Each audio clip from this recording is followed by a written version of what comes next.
5 seconds. Start.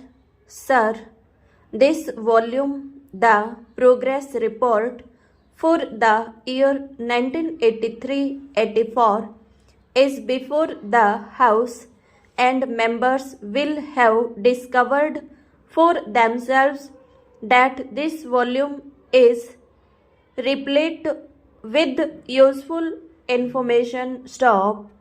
It consists of a large volume of facts and figures, and it is hardly necessary for me to make a lengthy introduction. Stop. This report is the basis of discussion now. Stop. I would make only one request to honorable members. Stop.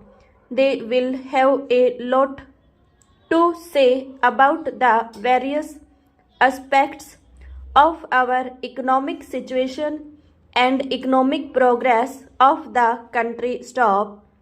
We would welcome all that they are entitled to make an appraisal of the activities. Stop. Let it be a critical appraisal, and I hope, sir, that it will also be a fair appraisal. Stop.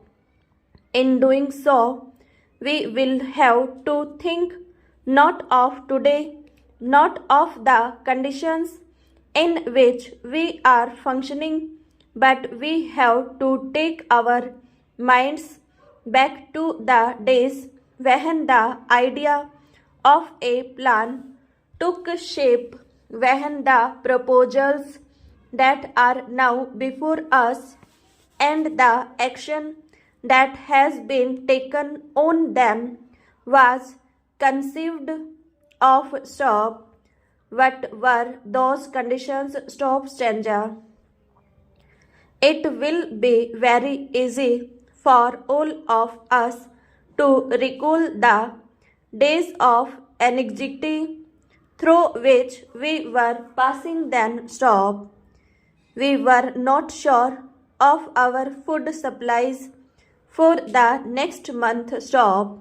We were, as some people said, living from ship to mouth. Stop. We had a certain nervousness about our food supply. Stop.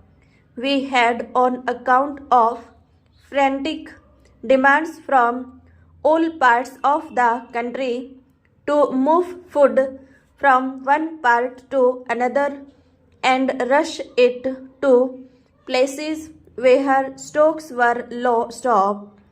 We had to import large quantities, spending large amounts of foreign exchange. Stop.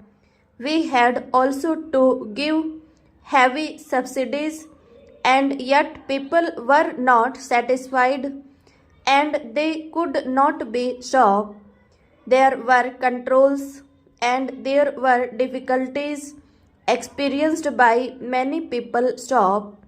The quantities consumed then were low relatively to what a normal human being must consume. Stop. Sir, this was the situation in respect of food, and in respect of other consumer goods also. Stop. Cloth was so difficult to obtain, even to cover the minimum needs of an ordinary family. Stop. We had difficulties in other directions also, difficulties about transport and so on, and then it was in those very days that the problem of rehabilitation of displaced persons was prominent. Stop. We had started tackling it, but we had not completed that yet. Stop. Prices were rising, and so many people felt that at those high prices an average family could not subsist. Stop.